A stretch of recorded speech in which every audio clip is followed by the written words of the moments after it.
Nossa casa está em festa. Esse sorriso é pra você, irmão. Hoje a nossa casa está em festa. Também em festa está o nosso coração. Hoje a nossa casa está em festa. Porque você está aqui. Seja bem-vindo, seja bem-vindo. Também queremos ver você sorrir. Seja bem-vindo, seja bem-vindo. Também queremos ver você sorrir.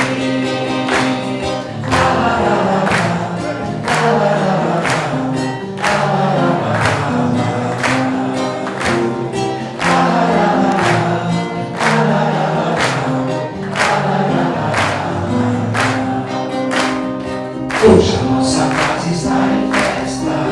Esse sorriso é pra você, irmão. Hoje a nossa casa está em festa. Também em festa está o nosso coração. Hoje a nossa casa está em festa. Porque você está aqui. Seja bem-vindo, seja bem-vindo. Também queremos ver você sorrir. Seja bem-vindo, seja bem-vindo. Também queremos ver você sorrir. Que beleza! Tudo isso pra quê, gente? Pra receber a doutora Raila Burti. Olha que maravilha. Obrigado, viu, gente? Doutora Raila era médica lá do Einstein, é oncologista da Oncocenter e é lá do IBCC, Instituto Brasileiro de Combate ao Câncer. Ela vai falar pra gente no Outubro Rosa sobre o quê? Câncer de mama. De mama. Certo, gente? Espero que vocês aproveitem, porque eu vou aprender bastante. Vai lá, casa é tua, querida. E olha, pra vir aqui hoje já deixou um neném de 1 mês e meio em casa. E olha como ela tá magrinha. Que sirva de exemplo, viu? Tudo bem? Obrigada. Bom dia a todos. Obrigada pelo convite, agradeço de coração mesmo, é uma satisfação estar aqui. Já é o 2º ano que eu venho e realmente, na verdade, hoje é meu primeiro evento pós-maternidade. Tenho um bebezinho de 50 dias me esperando em casa. Bom, eu não sei quantas pessoas estavam aqui o ano passado, quando eu dei aula. Esse ano eu vou fazer um pouquinho diferente, eu vou fazer uma primeira parte, vou falar sobre câncer de mama, e no final eu vou passar um caso clínico para ficar mais ilustrativo e para exemplificar, e é um caso de uma paciente minha mesmo. Bom, então, só para introduzir, para vocês saberem como é que surgiu essa campanha do Outubro Rosa, como é que surgiu a gente falar sobre o câncer de mama. Porque em 1977, aos 33 anos, Susan, que era uma paciente americana, foi diagnosticada de câncer de mama.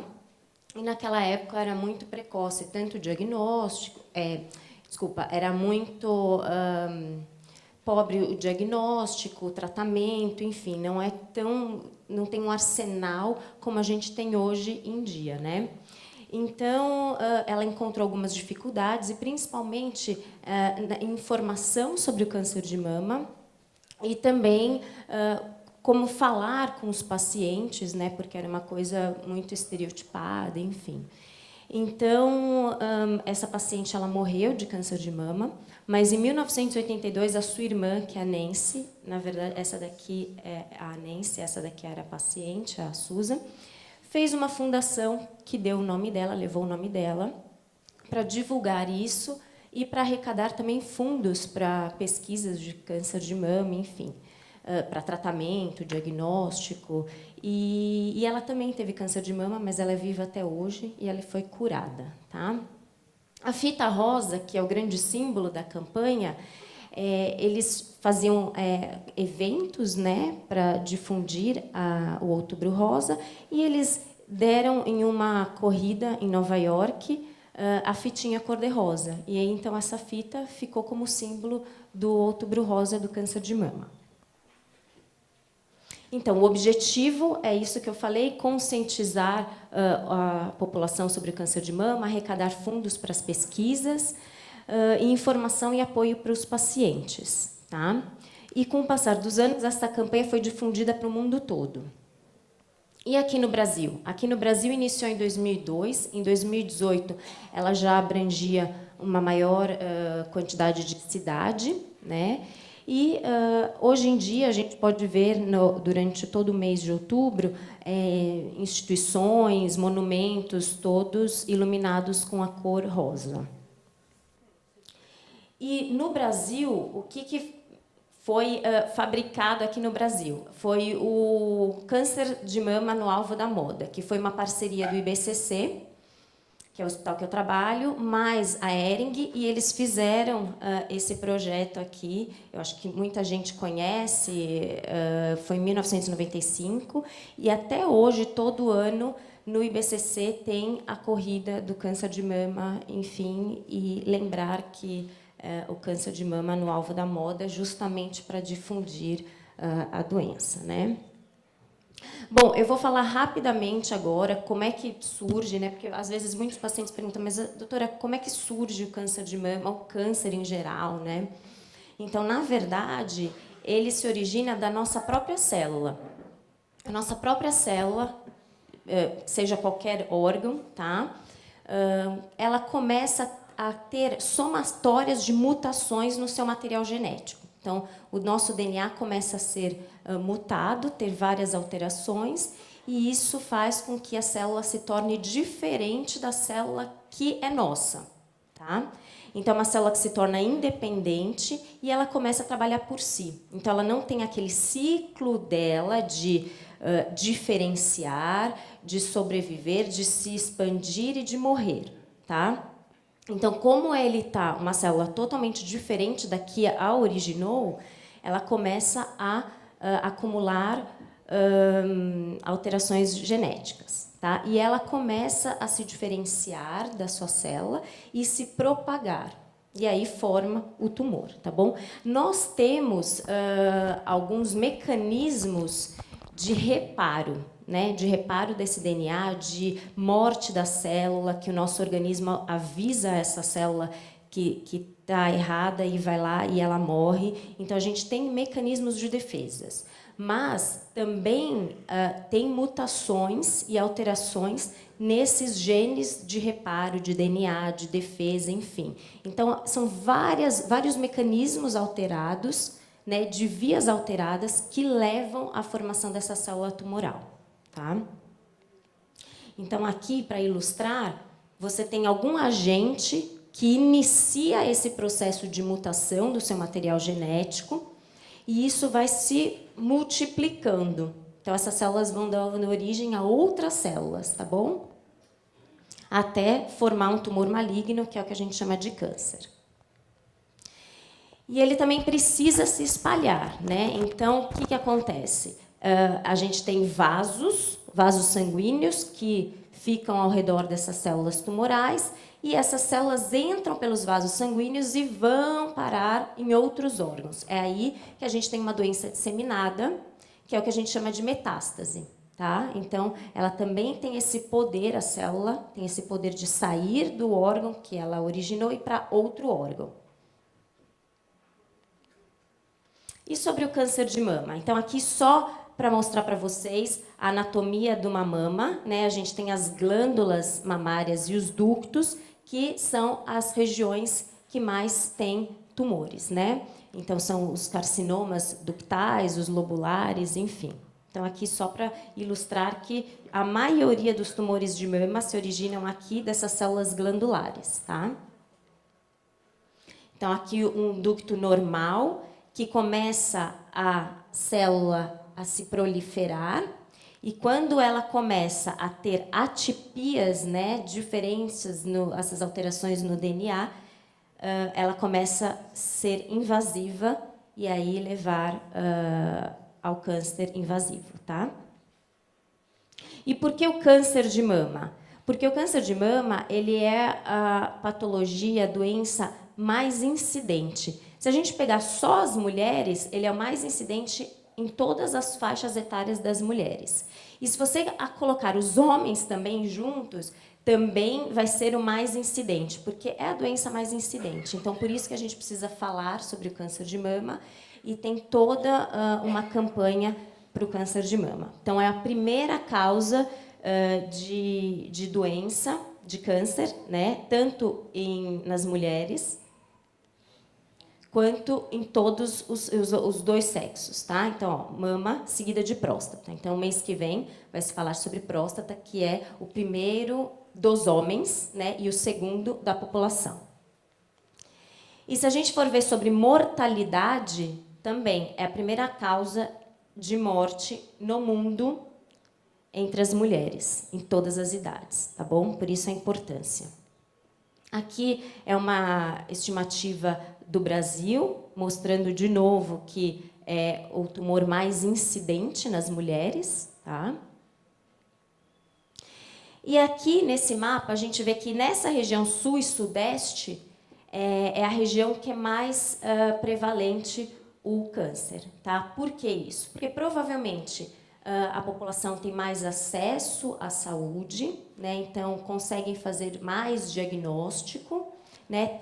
Também estilo de vida também pode ter impacto, por isso a maior incidência. Então lembrar que a região sul e sudeste e também por quê? Porque nessas regiões mais desenvolvidas a gente consegue estimar mais precisamente o número de pacientes com câncer de mama do que o resto do Brasil, tá? E falar sobre fatores de riscos. Eu vou falar sobre fator de risco e fatores protetores, porque aí cabe a cada um de nós, tá? O que a gente pode fazer para modificar esta realidade. Então, fator de risco. A idade. Idade não tem muito, né, o que mudar. Quanto mais você vive, mais chance tem você de ter câncer. Qualquer câncer, tá? Aqui não vamos falar só de mama, mas quanto mais idoso você viver mais, maior é a chance das suas células mutarem, tá? E também porque a gente fica mais exposto a agentes carcinógenos, que são agentes que podem desenvolver essas mutações.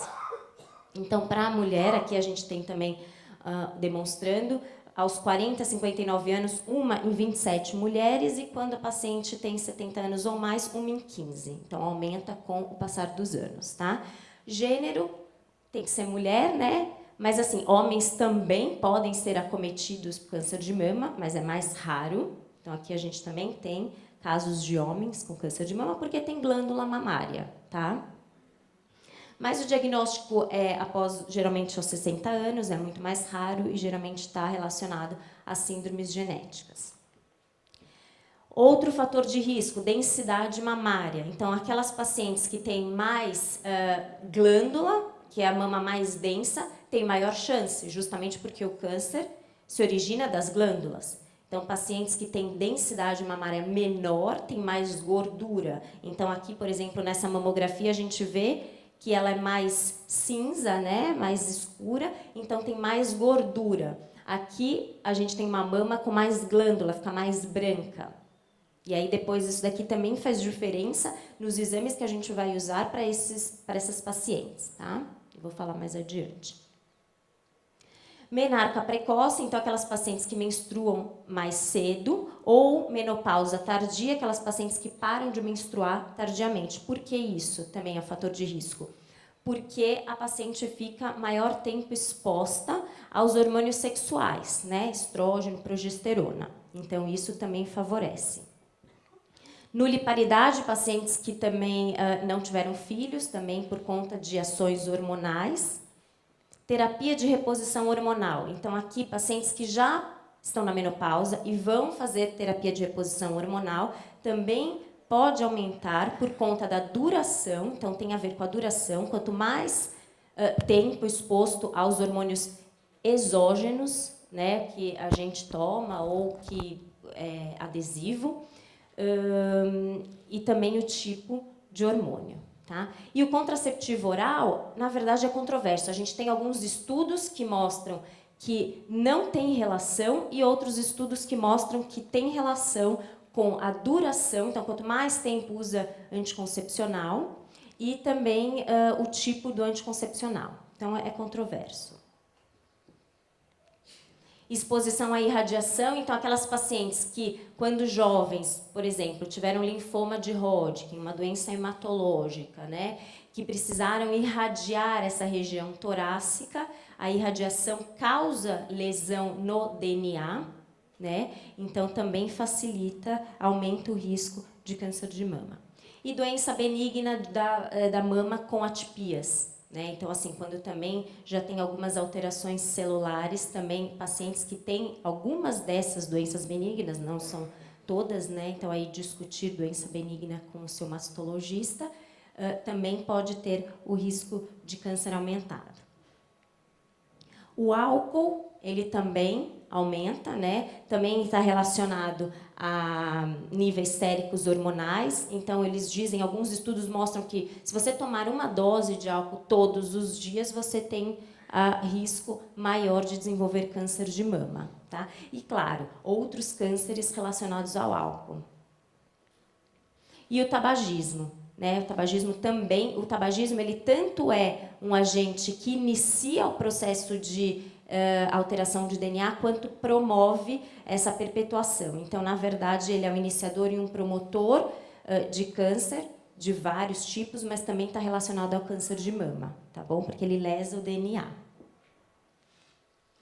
A obesidade ou sobrepeso. Então, lembrar, pacientes que são obesas ou que têm sobrepeso, tem maior tecido de gordura, tecido adiposo, e esse tecido adiposo, principalmente na pós-menopausa, eles convertem em hormônios sexuais. Então, mais uma vez, os hormônios relacionados.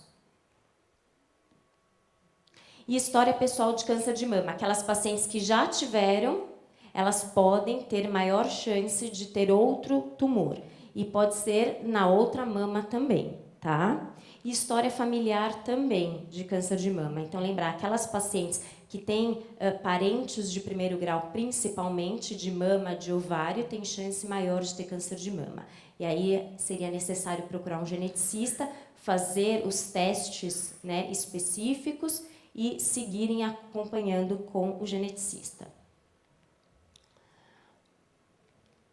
Então, aqui, só para mostrar alguns tipos de genes alterados, né, que estão relacionados à síndrome genética. E aqui alguns outros. E lembrar, as síndromes genéticas são raras, tá? Os cânceres de mama que se originam de síndrome genética é mais raro, é menos de 10%. A maioria é esporádico, é somático, que não tem relação com hereditariedade, tá?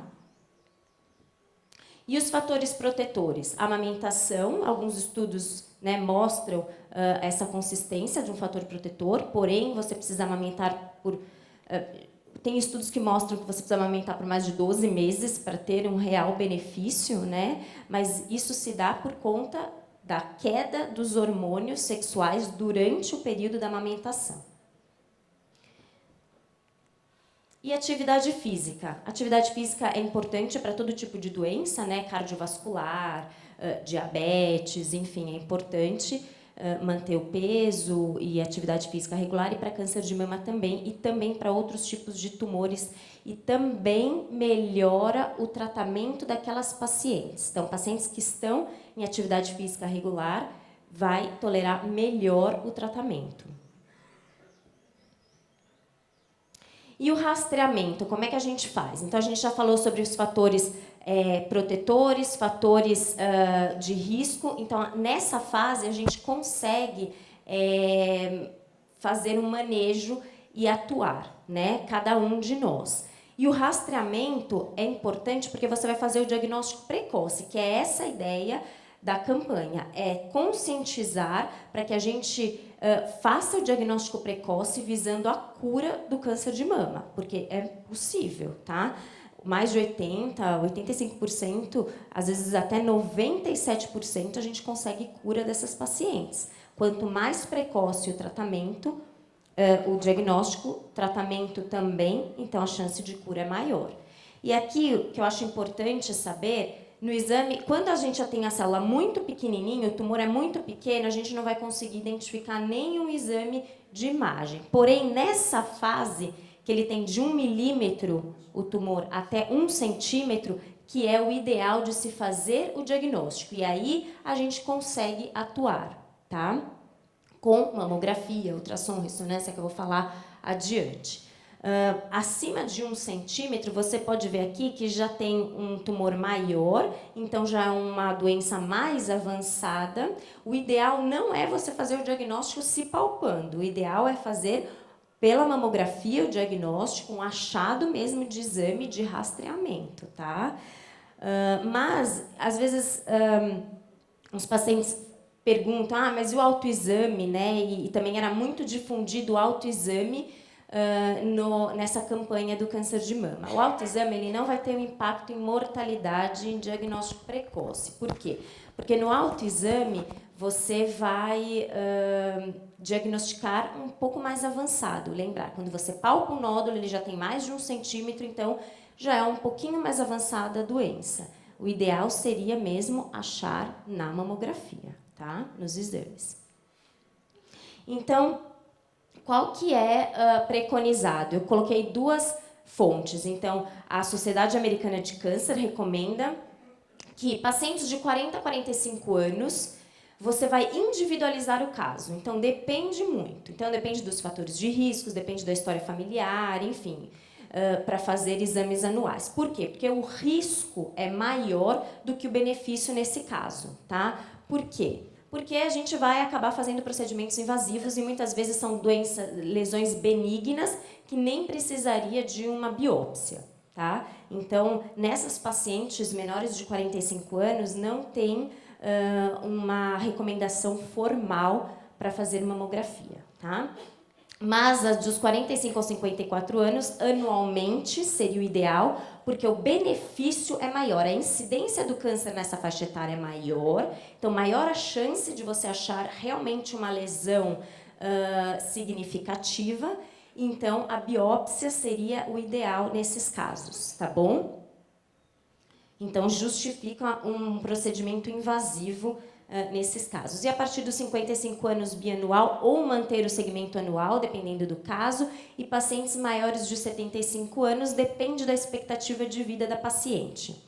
Por quê? Porque depois de uma certa idade, você tem outras doenças que podem levar à morte do que o câncer, tá? Então, aí o câncer numa paciente mais idosa provavelmente não levaria ela à morte, ela morreria de outras causas, tá? Então, por isso que tem essa restrição. E no Ministério da Saúde no Brasil, o que eles recomendam? Pacientes de 50 a 69 anos, fazer mamografia a cada 2 anos, tá?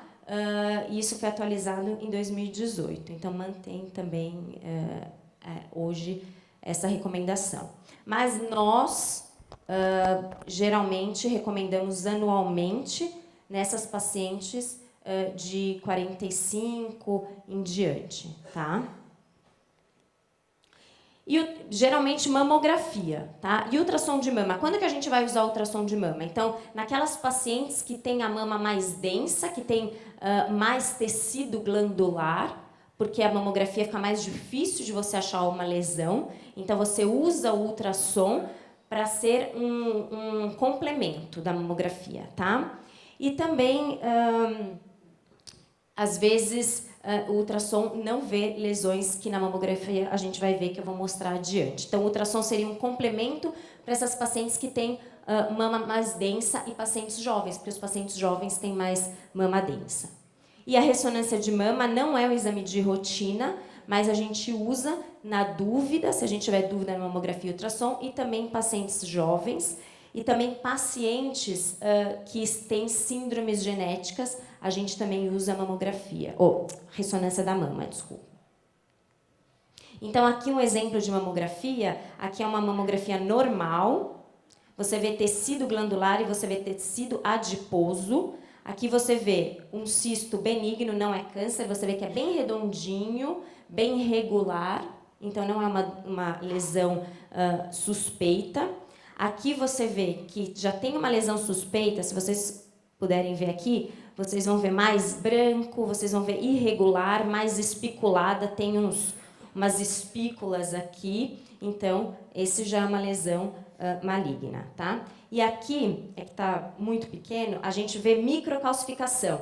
uns pontinhos mais brancos na mamografia, que também é sugestivo de lesão maligna, tá? Então, essa, por exemplo, essa é uma lesão que a gente não vai ver no ultrassom, esses pontinhos de microcalcificação. Então, seria ideal pela mamografia.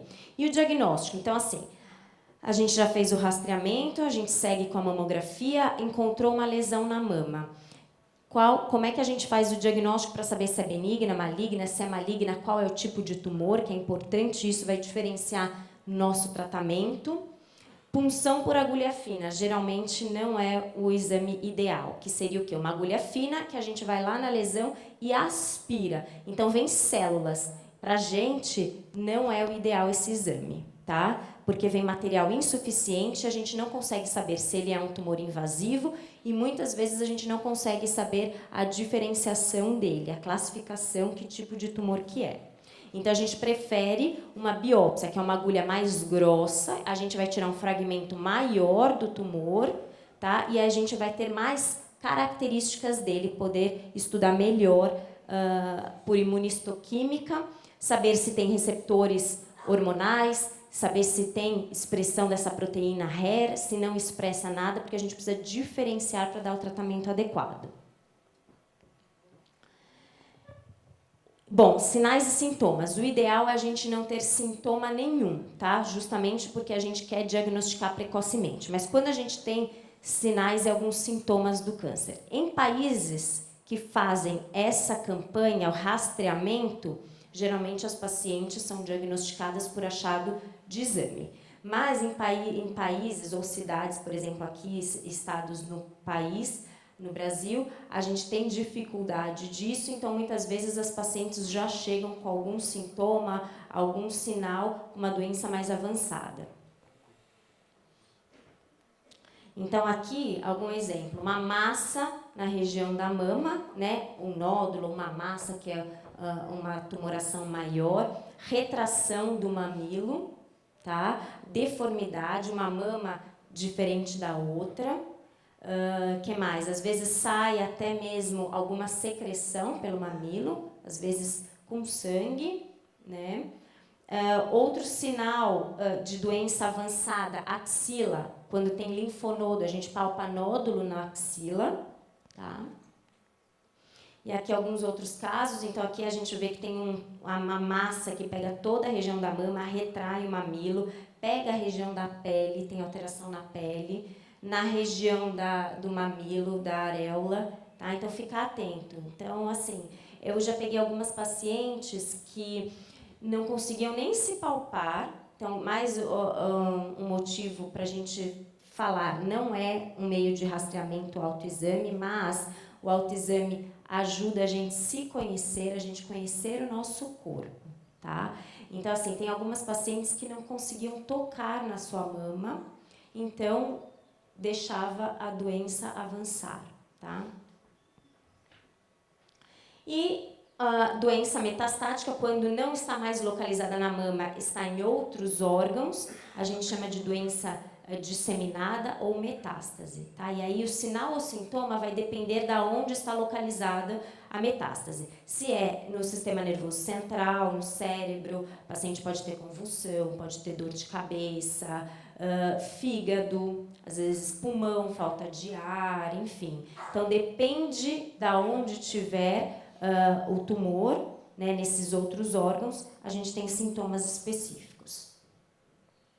Bom, depois que a gente faz o rastreamento, a gente faz o diagnóstico por biópsia, a gente precisa identificar qual é o tipo de tumor, porque falar sobre câncer de mama generalizado, teve câncer de mama, o da vizinha não é igual ao seu, muitas vezes. Então, temos vários tipos, né? A gente divide em 3 blocos, tá? Por imunistoquímica, que é um exame que a gente faz pela biópsia. Agora, mais para frente, no futuro breve, provavelmente a gente vai ter mais tipos de cânceres de mama, porque a gente vai conseguir fazer classificação pela genética, tá? Pela alteração genética de cada tumor. Então, a gente divide em 3 blocos. Tem os tumores luminais. O que é isso? São tumores que expressam na célula da membrana receptores hormonais. Então, é que o estrógeno e a progesterona vão... É aqueles cânceres que... eles são dependentes de hormônio. Então, é o hormônio que favorece o aparecimento deles, tá? E tem outro que expressa uma proteína chamada HER2, que tem uma medicação específica para bloquear essa via. Então, é um outro tipo de tumor que o tratamento é totalmente diferente. E tem um outro que é o triplo negativo, que na membrana da célula eles não expressam nem os receptores hormonais e nem essa proteína HER2, que tem outro tipo de tratamento. Então, o que eu acho importante saberem é o seguinte: o câncer de mama, ele não é só um específico, ele tem pelo menos aí 3 que a gente divide em grandes grupos, que tem tratamentos diferentes. Então, lembrar, o tratamento da vizinha não necessariamente tem que ser o seu tratamento, tá? E depois de classificar o tipo, a gente tem que saber o tamanho dele, a extensão da doença. Então, a gente vai saber o tamanho do tumor, se ele tem os gânglios, né, que são as ínguas, acometidas ou não, e geralmente a da axila, e se tem doença à distância, tá? Então, a gente classifica e vai de estadiamento 1, que é o mais precoce, ao 4. Lembrar que, às vezes, pacientes fazem alguma pergunta assim, mas qual que é o grau do tumor? O grau do tumor é diferente, o grau da doença, né, é diferente do estadiamento e da classificação da doença, tá? Grau do tumor a gente vai ver na célula. Classificação, que tem de 1 a 4, vai depender da extensão da doença, tá? Então, lembrar que o estadio 1 é o estadio mais precoce e o estadio 4 é aquele estadio de doença disseminada metastática que está em outros órgãos. Uma outra coisa que às vezes fica confuso. Por exemplo, eu estou com um câncer no pulmão. Não, na verdade, muitas vezes é um câncer de mama que foi para o pulmão. E o tratamento não é de câncer de pulmão, é de câncer de mama, tá? Porque a célula que originou veio da mama. Então, lembrar disso, tá? E o estadiamento, a gente usa alguns exames, tomografias e cintilografias principalmente. Tomografia de tórax, abdômen e pelve, cintilografia para ver os ossos. Aqui o caso de cintilografia. E exames de raio-x e ultrassom, geralmente a gente não faz, tá? Vai lançar a mão desses exames em algum momento que a gente não tem a tomografia, mas não são os exames ideais para estadiar o câncer de mama. E o PET? Que muitos pacientes, doutora, eu não preciso fazer PET? Para câncer de mama, não é um exame de rotina de estadiamento, tá? A gente usa o PET quando a gente tem alguma dúvida em algum outro exame que a gente fez, geralmente tomografia e cintilografia, aí a gente faz PET, tá? A gente tem que individualizar cada caso. Porque às vezes a gente pode pedir um exame, mais atrapalha a gente do que ajuda. Então a gente tem que saber pedir o exame para ajudar na decisão. E lembrar, pacientes que têm doença precoce, estadiada precocemente, localizada na mama, às vezes não precisa nem fazer tomografia e cintilografia, porque a doença está tão localizada, o tumor é tão pequeno, que a chance de ter doença em outro órgão é tão pequena que a gente não faz exame. Geralmente a gente faz para aqueles pacientes que têm tumor volumoso na mama ou que já tem axila, que é o gânglio positivo, tá? Que é uma doença um pouco mais avançada, que já saiu da região da mama. E o tratamento? Então, lembrar que o tratamento vai depender do tipo de câncer de mama que a gente tem. Então, a gente vai lançar a mão de cirurgia para aquelas pacientes que têm doença localizada na mama, a gente vai fazer cirurgia, e cirurgia pode tirar toda a mama ou tirar uma parte da mama. Radioterapia, então lembrar, aquelas pacientes que têm doença localizada na mama e que fizeram uma cirurgia, que retiraram parcialmente a mama, ou que chama segmentectomia ou quadrantectomia, tirou um quadrante, tirou uma parte da mama e ficou tecido da mama, tem que fazer uma radioterapia além da cirurgia, porque às vezes, doutora, eu preciso fazer radioterapia? Vamos ver, se ficou tecido mamário lá, vai precisar fazer radioterapia para diminuir a chance da doença voltar naquela região, porque ficou tecido mamário lá, tá? Podemos fazer radioterapia também, se por acaso tirarmos toda a mama e tiver lesão na axila, esvaziar a axila, a gente também pode fazer a radioterapia nesses casos. E também radioterapia em algum órgão que esteja com sintoma. Por exemplo, tiver metástase cerebral e tiver sintoma ou tiver lesão grande, a gente também faz radioterapia nessa região. Se tiver alguma lesão óssea que esteja em iminência de fratura ou o paciente tem dor óssea por conta de metástase do câncer de mama, a gente também pode fazer radioterapia. Então, a radioterapia a gente usa de uma forma bem abrangente. Quimioterapia, sim, e temos vários tipos de quimioterapia para câncer de mama. Hormonioterapia também, na verdade é um anti-hormônio, são naqueles tumores que expressam esses hormônios, então a gente usa um anti-hormônio. E também temos terapia-alvo. Lembra que eu falei que aquelas tumores que expressam aquela proteína de HER2, a gente consegue combater aquela via e bloquear aquela via que é aquela via de propagação da doença. E, desde o ano passado, imunoterapia, que é um tratamento relativamente novo na oncologia. Essa imunoterapia, que é relativamente nova na oncologia, é uma imunoterapia moderna, porque antes a gente também usava preceitos da imunoterapia, mas uma imunoterapia mais antiga. Hoje a gente tem imunoterapia que é um anticorpo que vai estimular o seu sistema imunológico a ele produzir mecanismos de defesa e ataque às células tumorais. Então, essa é a imunoterapia nova. E para o câncer de mama, desde o ano passado, a gente usa imunoterapia também, tá? Então, aqui um exemplo de cirurgia com a retirada total da mama e preserva o músculo.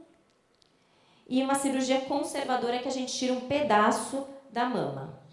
A radioterapia, o arsenal que a gente tem de anti-hormônio, são vários. E aqui depende se a paciente é menopausada ou não é menopausada. Temos comprimidos, temos intramuscular injetáveis.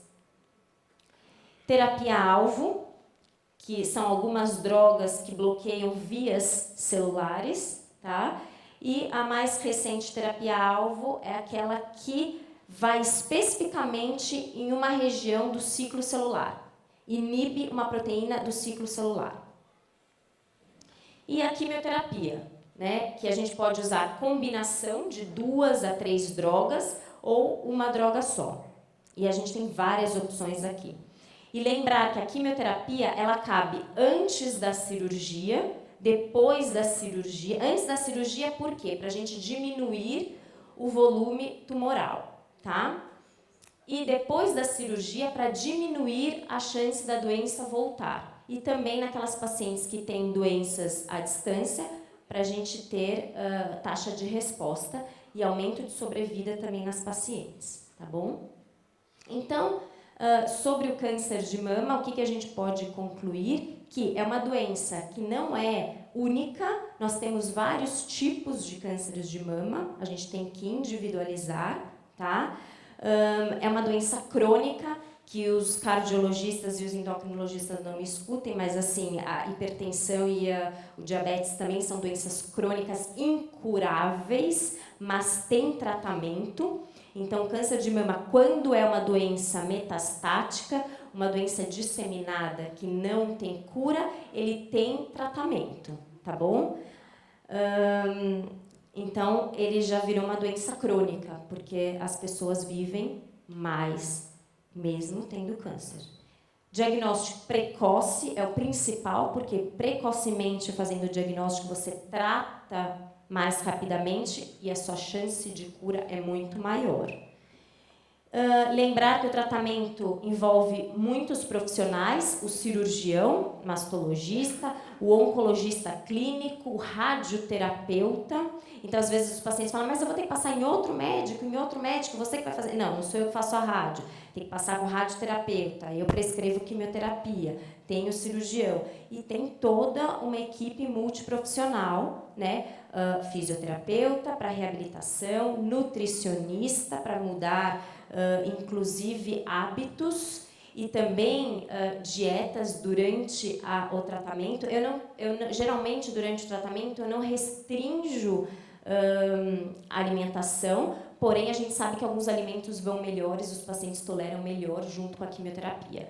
A atividade física é importante, então, às vezes, um profissional, um educador físico, porque pacientes que fazem quimioterapia e fazem atividade física têm menos fadiga, menos efeito colateral de fadiga de quimioterapia, e o tratamento vai melhor, tá? O que mais? Terapeuta e toda a acupuntura também, às vezes para dor, para náusea, tá? Então, a gente trabalha com uma equipe muito grande, juntamente com o paciente oncológico. Por quê? Porque o objetivo é aumentar a sobrevida desse paciente e manter a qualidade de vida. Antigamente, a gente não tinha tantos medicamentos para náusea, então os pacientes sofriam muito por náusea e vômito com a quimioterapia. Hoje em dia, a gente tem potentes medicamentos para náusea e vômito, tá? E também não é toda quimioterapia que dá náusea e vômito. Então, assim, não é toda quimioterapia que cai cabelo. Às vezes, tem quimioterapia que não cai cabelo, né? Então, cada vez mais, os nossos estudos estão visando aumentar a sobrevida do paciente, mantendo a qualidade de vida dele, tá bom? E, para mim, essa campanha do Outubro Rosa é importante, porque conscientização para rastreamento para diagnóstico precoce. Por isso que a gente frisa bastante isso e repete que o diagnóstico tem que ser precoce, tá? Para cura. E também outra coisa importante é desmistificar o câncer, tá bom? Não é uma sentença de morte. Lembrar, diagnóstico precoce cura, e pacientes que têm doença disseminada podem viver bastante tempo, mantendo a sua qualidade de vida. E readaptação, claro, eu acho que tem toda uma reestruturação aí, não só de vida, mas eu acho que até interiormente, de autoconhecimento, de reflexão sobre muitas coisas. Acho que a gente pode, muitas vezes, usar a doença de uma forma positiva, né? Acho que fica às vezes estranho falar assim, mas às vezes eu já escutei pacientes que falaram que a doença salvou a paciente, entendeu? Então, que ela viu a vida de uma outra forma, eu acho que tem um outro significado. Eu acho que é, enfim, um autoconhecimento aí, reflexão. E também o Outubro Rosa, lembrar que ele trouxe, então, uma conscientização de outros meses coloridos, né? Com outros tipos de cânceres. Então, mês que vem a gente tem o Novembro Azul para falar sobre o câncer de próstata para os homens. Em dezembro a gente tem Dezembro Laranja para falar sobre o câncer de pele, né? Também que é bastante prevalente. Enfim, então temos outros meses aí coloridos relacionados a outros tipos de cânceres, porque o impacto dessa campanha desse mês é muito importante para falar sobre o câncer e para a gente fazer o diagnóstico precoce, e isso também vale para todos os outros tipos de tumores, tá bom? E o caso clínico que eu queria passar para vocês. Então, vamos para uma segunda parte aqui. Então, é uma paciente que, o ano passado, né, em 2018, chegou no pronto-socorro, ela tinha 36 anos, não tinha nenhum problema de saúde, ela estava 40 dias pós-parto, tá? O primeiro filho dela veio por fertilização e ela tinha usado anticoncepcional por menos de 10 anos. Então, ela tinha acabado de ter o bebê dela, tinha 40 dias, ela foi ao pronto-socorro porque ela tinha uma tosse, já fazia acho que um mês, né, a tosse. Ela tem uma história de câncer da mãe dela ter tido câncer de mama aos 48 anos e tinha morrido de câncer de mama. E tosse seca há um mês. Ela foi ao pronto-socorro para ver essa tosse, fizeram uma tomografia de tórax e viram alteração no pulmão, sugestiva de alguma metástase de algum tumor. Aí internaram essa paciente, pediram a minha avaliação, aí examinando a paciente eu notei que tinha uma massa na mama dela, tinha axila positiva. O que é isso? Eu palpava a axila dela, tinha tumor na axila, eu palpava o fígado dela, estava aumentado, então é uma paciente que já tinha um câncer de mama avançado, já acometia osso, já cometia fígado, já cometia pulmão, acometia os gânglios, vários gânglios e vários ossos.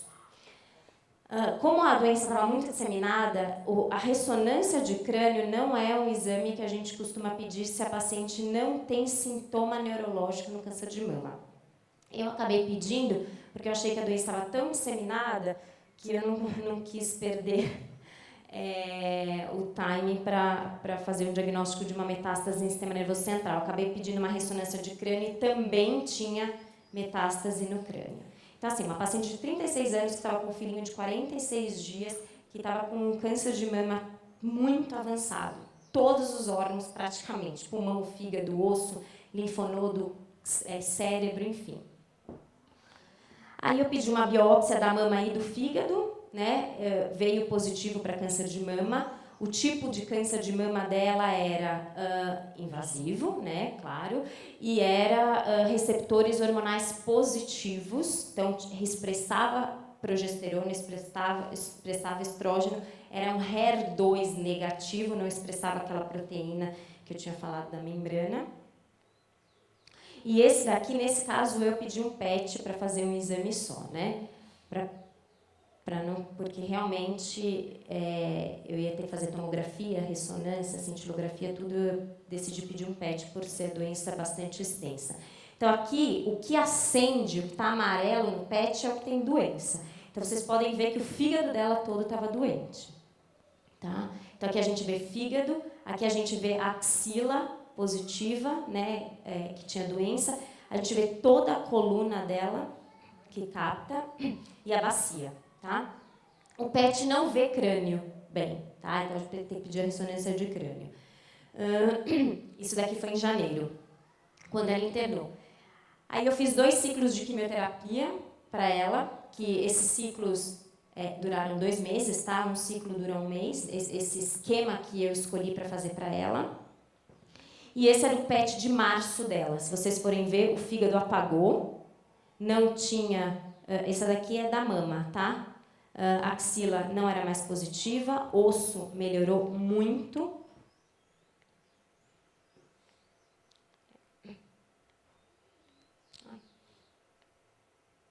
Então, aqui, esse é o PET de janeiro. O que tiver de preto é doença, tá? Então, aqui, ó, fígado, osso, aqui essa parte do externo, toda a coluna, bacia, enfim, aqui, ó, pulmão, gânglios. Então, assim, dá para ver que é uma doença bastante extensa. E depois de 2 ciclos de quimioterapia, vocês podem ver que melhorou muito. Então, ó, fígado praticamente apagou, pulmão, tudo que está aqui, que era preto, está branco, ó. E a coluna também. Falando com o radiologista falou assim, quase que foi resposta completa, tá? O crânio eu não fiz radioterapia, não indiquei, pedi para ela passar com o radioterapeuta avaliou, mas como era uma paciente jovem, como as lesões eram milimétricas, tá? A gente optou por seguir e só observar e fazer ressonância de perto, para não perder o tempo de fazer uma radioterapia de crânio. Porque a radioterapia de crânio, muitas vezes, a longo prazo, pode dar alterações cognitivas. Então, a gente optou por só observar. Então, aqui esse é o PET anterior dela, do início do tratamento, e esse era após 2 ciclos de tratamento. Bom, e o que aconteceu com essa paciente? Ela está viva, tá? Ela está viva, está morando na Espanha. Enfim, eu fiz mais um pouquinho de quimioterapia, fiz depois desses 2 ciclos, eu fiz mais 2 ciclos, mas como o marido dela já tinha uma proposta de trabalho na Espanha, ele foi para lá. E depois ela foi também com os filhos. Ela fez mais um pouquinho de quimioterapia aqui, depois foi fazer o tratamento lá e ela continua em tratamento. Dia 24 de dezembro do ano passado, ela passou em consulta comigo, que ela veio de férias para o Brasil e ela está ótima, está tudo bem, tá viva, está tratando. Então, assim, eu achei importante trazer esse caso clínico para vocês verem. Claro que, assim, tem casos, desfechos mais desfavorável, mas, assim, tem por pior que seja, se a gente pegar e falar assim, nossa, muita doença, essa paciente não vai viver muito, enfim, não vai viver bem.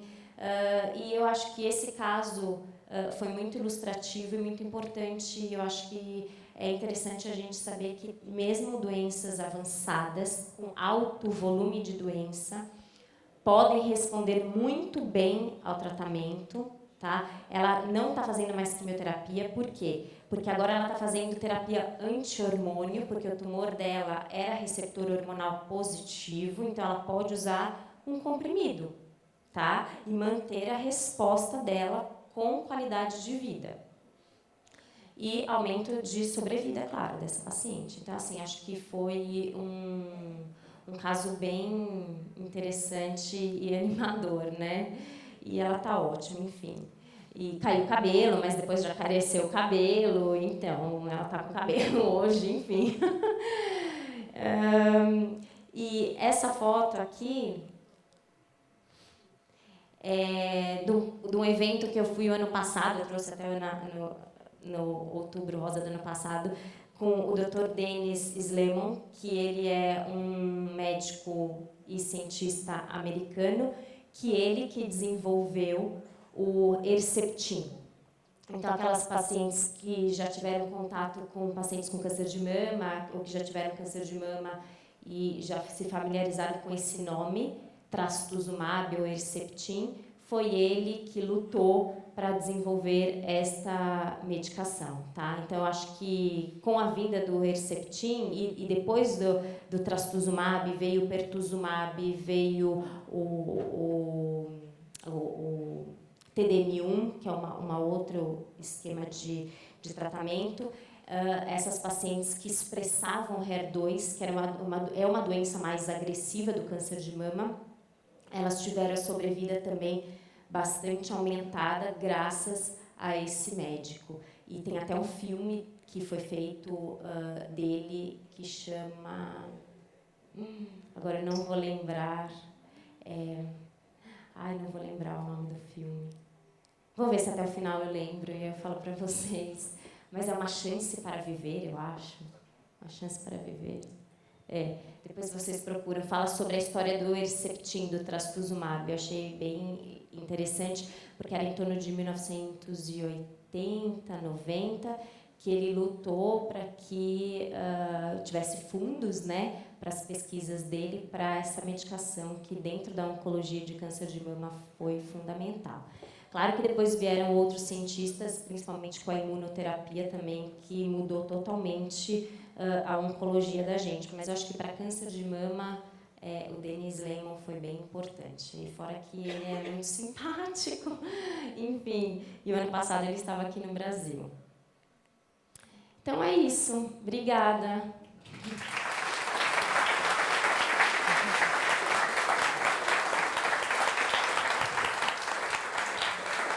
Não sei se eu demorei na palestra, né? Deu, acho que uma hora. Alguém tem alguma dúvida? Doutora, é muito esclarecedora a sua palestra, agradeço de coração pelas informações, mas a dúvida que permeia é com relação ao câncer prostático, né, em relação aos homens, e a gente aos 40 ou 50 anos, a gente já começa a procurar o médico para verificar essa situação através do PSA, né, que muitas vezes é falho, e em seguida o exame de toque, que também às vezes não consegue detectar. Tem um colega que está numa situação dessa, fez os exames, não detectou nenhum dos dois, e depois de 3 meses fez outros exames e estava com problema. Então essa é uma pergunta. E a segunda, já envolvendo essa primeira, é com relação ao que os homens devem fazer para detectar antes também essa questão do câncer da mama. Quais os exames e qual o procedimento que nós devemos fazer? Obrigado. Então, sobre o câncer de próstata, é uma área que eu gosto bastante também, próstata. Realmente, é o PSA e o TOC. Acho que mês que vem vai ter uma palestra aqui. Na primeira, dia 9 de novembro, 8 ou 9 de novembro, o Dr. Celso Gromatzki estará aqui para falar sobre câncer de próstata. Sim, que é tão importante quanto, porque também é o primeiro câncer incidente entre os homens, né? É PSA e toque mesmo.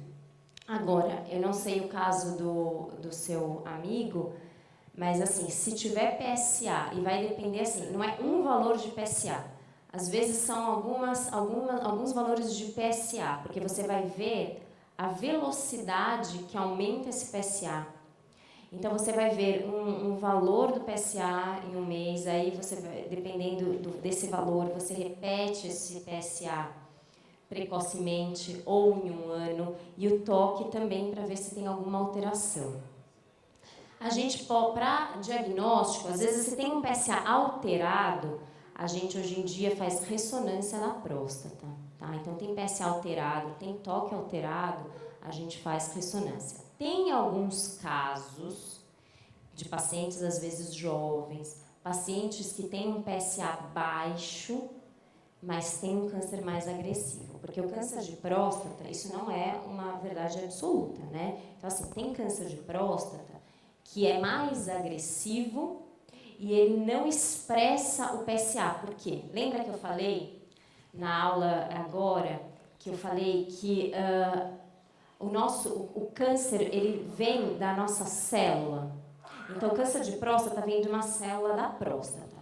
A célula da próstata, ela expressa, ela produz PSA. Tem tumores que são tão diferentes, as células se diferenciam tanto que elas não parecem mais que vieram da próstata. Elas perdem a característica de onde ela veio. E aí ela perde a sua expressão de PSA. Então, às vezes, tem tumores de câncer de próstata que não tem PSA aumentado, entendeu?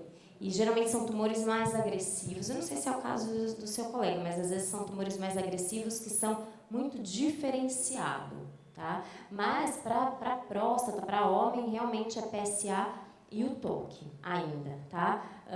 Ultrassom da próstata só para biópsia, a gente não faz estadiamento da próstata por ultrassom, a gente faz por ressonância da próstata. E sobre câncer de mama em homem, é o exame físico. Então, você vai notar que a sua mama, glândula da mama, está maior, um mamilo pode ter alguma alteração. Então, é exame físico mesmo. E quando tiver alteração, esse homem tem que procurar um médico, e aí ele pede mamografia, ultrassom, porque o homem também pode fazer mamografia, tá?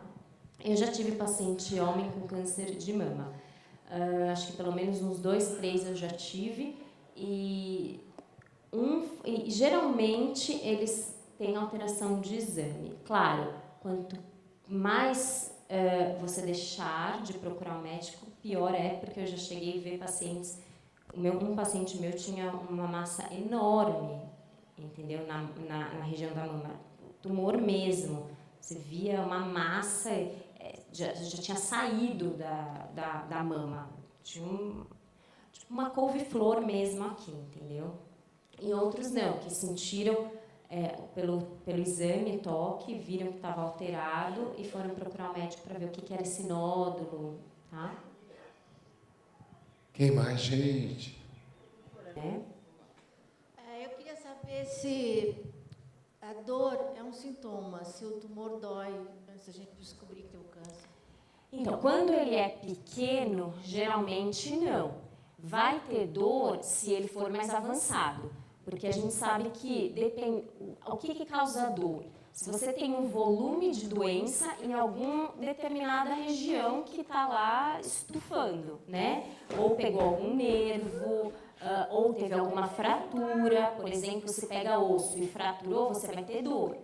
Por exemplo, essa paciente que eu apresentei, ela não tinha dor nenhuma e tinha muitas lesões ósseas, tinha um fígado aumentado e não tinha dor, porque às vezes a gente pode ter dor na região do fígado, a gente pode ter dor óssea, dor de cabeça, então a dor pode ser um sintoma, tá? Mas aí depende do volume da doença e da localização dela. E às vezes isso vem tardiamente, tá? Então o câncer em si, se você for pegar precocemente, dificilmente vai ter dor. Você fala de um tratamento que quem acha que tem plano de saúde vai ter acesso facilmente na maioria dos planos. Agora, quem não tem plano de saúde, tem algum caminho que seja mais adequado para quem é mais carente para buscar esse tipo de tratamento? Ótimo. Então, boa pergunta. É importante saber, né? Quem tem convênio, plano de saúde, a gente sabe que tem mais proximidade ao médico, aos exames, tem maior acesso, né? Quem não tem, então assim, para a mamografia, eu acho que no SUS está bem difundida essa parte, acho que principalmente nas grandes cidades, a gente tem vários momentos de campanha de mamografia disso, e eu acho que eu não trabalho no SUS, tá? Na rede pública, mas tem métodos de diagnóstico da mamografia. Talvez o que possa demorar, que eu acho que é um grande problema no Sistema Único de Saúde, é o diagnóstico. Por quê? Porque às vezes o paciente pode demorar para fazer a biópsia. E não dá para a gente, infelizmente, não dá para a gente tratar sem a biópsia. Chegar para um oncologista sem a biópsia não tem condição. Por quê? Porque a gente precisa saber o tipo de tumor, a gente precisa saber o nome e sobrenome do tumor. E é isso. Outra coisa que eu queria trazer também é o tratamento complementar fora dos hospitais dos centros de oncologia.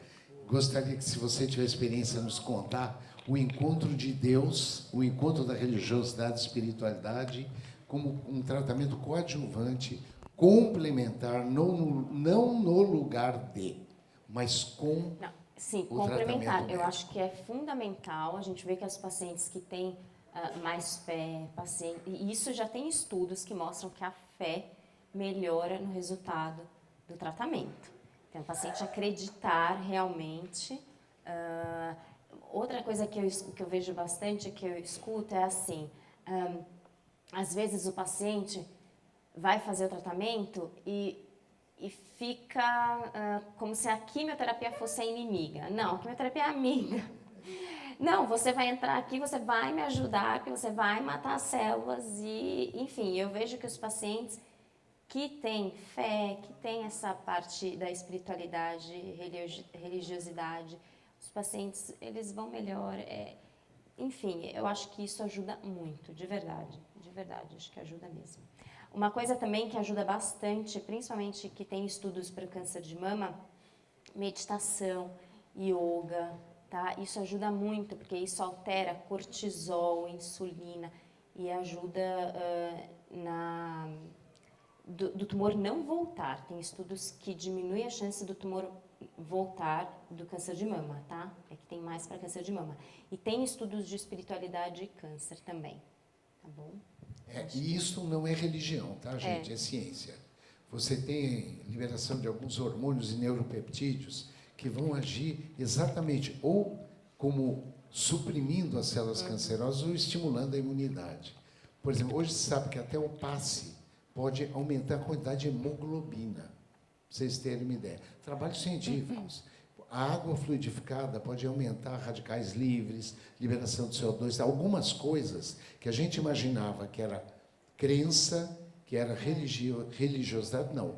Hoje passa a ser, com os trabalhos científicos, documentados e utilizados como tratamento, de novo, complementar. Não no lugar de. Eu assisti até, acho que foi uns 2 anos atrás, porque a imunoterapia moderna é muito recente, né? Então, assim, lembrar do sistema imunológico nosso, né? O sistema de defesa, que ele defende também da gente mesmo, né? São os anticorpos que vão combater essas células. Então, eu estava assistindo uma aula com um imunoterapeuta, imunologista, e ele estava mostrando que uma determinada célula se alterava de acordo com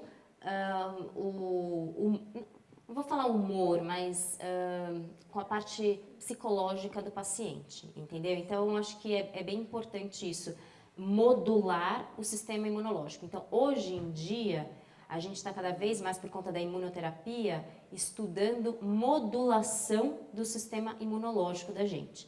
Então, seja por alimentação, porque a gente consegue modular a nossa flora intestinal e diminuir a chance de câncer de intestino, tá? E às vezes até mesmo melhorar a resposta do tratamento imunológico, tá? Então, assim, com modulação alimentar do intestino, tá? E aí também tem a modulação do sistema imunológico, então deixar as nossas células imunológicas melhores. Então, essa questão psicológica pode alterar células imunes. E isso é real. Tem trabalhos científicos mostrando Acho que isso vai ficar cada vez células mais. de intestino em placa, em posição de mão sobre a placa, de pessoas com amor e tudo mais, você melhora a multiplicação celular daquelas células. Quer dizer, os trabalhos científicos estão aí para provar que nós mudamos sim a realidade, desde que a gente permita que as nossas células boas combatam as células que não são boas. Óbvio que com auxílio de rádio, químio, imunoterapia, hormonoterapia. Hoje, poxa vida, eu estou formado há 43 anos, morria todo mundo. Naquela época morria todo mundo de câncer. Hoje tem tipos de câncer que dá 90%, 95% de sobrevida. Não é atestado de óbito. Lógico que ninguém quer receber a notícia, você está com câncer. Ninguém. Porque a gente ainda foi criado e somos criados achando que o câncer é o escorpião que vai realmente detonar com tudo. Não é bem assim, não. Você que veio hoje a casa pela primeira vez está com câncer, vai firme, rapaz. Vai firme, fia. Você vai curar, desde que você permita que as drogas hajam. Não bloqueie o tratamento. Cure e cuide das suas emoções. Pratique exercício físico, mude a dieta, mude a forma de pensar, autoconhecimento, busque terapias complementares, busque se conhecer melhor. Como é que você quer ajudar a combater um treco se você não sabe nem quem você é? Sim, não é verdade, sim, Raila? sim, com certeza. Não é e a o que gente vê vê? essa alteração do paciente ao longo do tratamento. É muito importante, eu acho. E cada vez mais a gente vai individualizar o tratamento para aquele paciente, enfim. E é engraçado porque, assim, de uns 2 congressos americanos para cá, eles têm falado cada vez mais de coisas que eles não falavam nos congressos anteriores. Então, por exemplo, meditação, espiritualidade, não era falado. Porque é difícil fazer, às vezes, alguns estudos, como a gente faz com drogas, para definir exatamente. Então, há ainda um certo preconceito entre os médicos, os oncologistas, quanto a isso, mas eu acho que cada vez mais isso vai ficar presente, porque cada vez mais isso está se comprovando em melhora de resultados de tratamento. Agora, com certeza, a prática da caridade, experienciar o amor e viver a vida com mais alegria Com certeza. é o segredo certeza. da cura. Isso acho que a gente não tem a menor dúvida. Não é verdade? Concordo. Vocês viram? Ela falou concordo. Olha que maravilha, tá vendo? E é isso mesmo. É isso mesmo. Outra coisa, aqui nós temos um grupo terapêutico que chama Grupo Continue Lutando, para pacientes como eles, que têm ou tiveram câncer e que compartilham as suas dores, seus dramas, seus sonhos, todas as semanas. E sabe que ajuda muito, não ajuda muito? Hein, Andréia? Andréia é a coordenadora do Continue Lutando. É importante, tem que curar a alma. E nos hospitais não existe, né, esses Não. grupos de apoio terapêutico. Não, tem medicina integrativa cada vez mais nos hospitais, mas aí é acupuntura, é terapia ocupacional, né, psicologia, enfim. Mas eu acho que isso vai ser no futuro. Eu acho que a oncologia vai estar super integrada com isso, porque tem que curar a alma. Exatamente. Não é fácil. Não é. Nós vamos levar mais umas 5 Nosso mil desafio encarnações, aqui no mundo. mas a gente chega lá. A gente chega lá. Gente, mais uma vez, obrigado. Obrigada. Raia. A casa obrigada, é tua. Obrigada. E da próxima vez eu trago meu bebê, hein? Traz o bebê. Trazer o nenenzinho.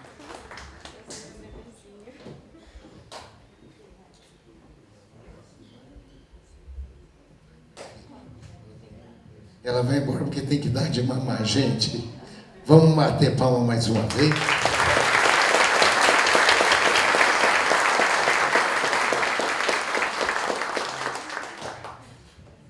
Que espetáculo de palestra, né? Como fala fácil, tranquilo, né? É isso aí, gente. Vocês entenderam? Prevenção é tudo em saúde, em todos os sentidos, em qualquer doença. Prevenção é tudo. Junto com a prevenção, a gente fala muito em promoção de saúde. A gente previne doenças e promove saúde. E a prática da caridade, ela entra muito bem na promoção de saúde. Quem trabalha na caridade, na fraternidade, tem trabalhos da Universidade de Duke, com o Dr. Harold Koenig, tem aqui no Brasil, em Minas Gerais, esqueci o nome, já vou lembrar o nome da cidade, o Dr. Alexander, Juiz de Fora, o Dr. Alexander Moreira, que trabalha ligado à Universidade de Duke, mostrando o quanto o coping religioso, quer dizer, a prática da religiosidade e espiritualidade, contribui para a cura das doenças. E o câncer é uma das doenças que tem maior impacto dentro do conceito de religiosidade e espiritualidade. O auto-perdão tem, assim, um valor imenso na cura do câncer e na cura das doenças autoimunes.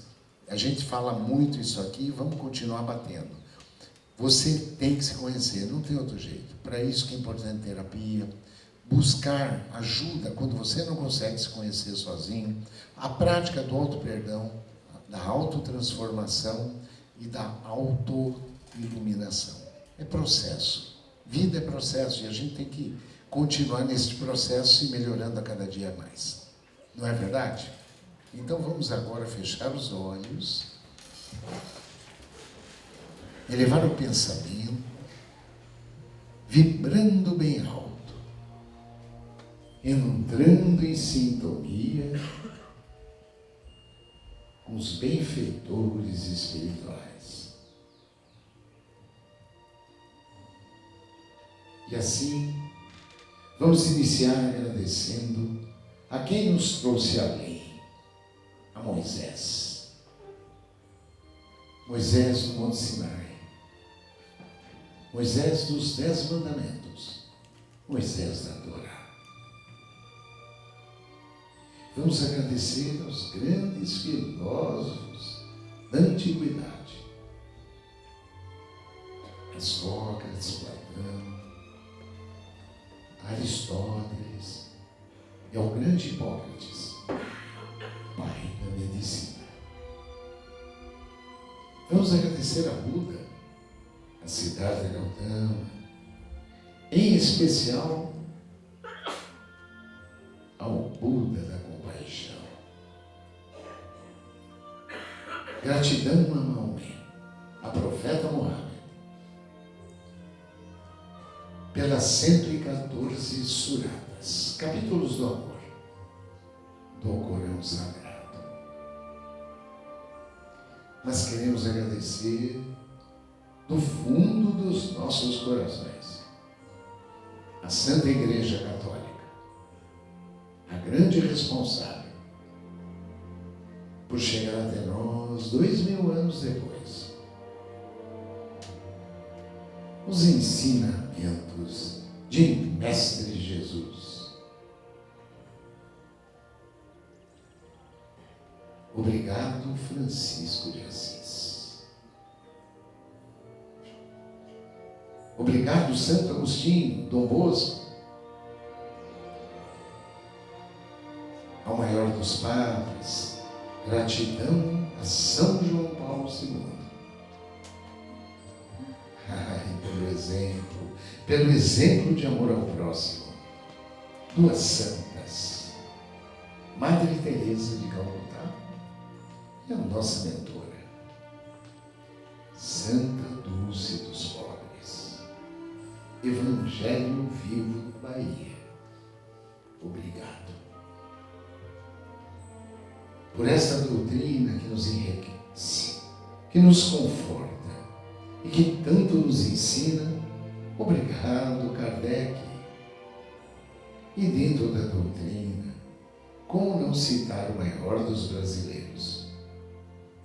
Não apenas por sua obra literária de 508 livros catalogados, psicografados, mas mas pela humildade. Talvez o grande médium de Jesus, Chico Xavier. E nós, doentes da alma, todos nós, vamos agradecer ao médico de almas, a Lucas, São Lucas, que, de acordo com alguns autores, reencarnou no Ceará, Brasil, coração do mundo, pátria do Evangelho, como o Dr. Adolfo Bezerra de Menezes Cavalcante. E a ele, a sua maravilhosa equipe, é que nós confiamos os trabalhos de cura, de autocura, desta manhã. E assim eles nos enviam da pátria espiritual esta cortina de luz, uma verdadeira cascata, que cai sobre nós e vai caindo, e que vai sendo reabsorvida pelo chakra coronário no alto de nossas cabeças. E vai limpando a nossa tela mental contra todos os maus pensamentos. Luz, luz, luz, que vai caindo, equilibrando o frontal, vai higienizando o laríngeo, sim, humanizando o cardíaco, equilibrando o gastro, vai renovando o esplênico, completando o de ectoplasma, energia de cura, o básico, o genésico. Luz, luz que continua a cair e que acende de uma só vez todos os pequenos chakras de nosso corpo espiritual. Nós somos luzes. E assim, vamos sentindo lentamente esta energia de cura chegar ao corpo físico, caminhando por artérias, veias, linfáticos, levando este banquete a todas as células, em especial as células do órgão que me fez vir ao Obreiros nesta manhã. As células, com seus receptores de membrana, vão permitindo a entrada da energia de cura em seu interior, estimulando as organelas citoplasmáticas a trabalhar para a cura, produzindo proteínas de cura, RNA, energia, ATP. E ao núcleo, chegando a mudar a expressão do DNA, evitando até o crescimento de nódulos, tumores, de câncer, de metástases. Nós podemos nos curar uns aos outros, com foco, força, coragem e fé. E com esta fé, vibrando nos mais altos escalões energéticos, em sintonia com Jesus, vamos agradecer a Ele através da oração que Ele nos ensinou. Pai nosso que estás nos céus, santificado seja o vosso nome, venha a nós o vosso reino, seja feita a vossa vontade, assim na terra como no céu. O pão nosso de cada dia nos dai hoje, perdoai as nossas ofensas, assim como nós perdoamos a quem nos tem ofendido. E não nos deixeis cair em tentação, mas livrai-nos do mal. Graças a Deus, que nosso Mestre nos oriente, nos ilumine e nos abençoe em mais um dia de... Vamos trabalhar, gente.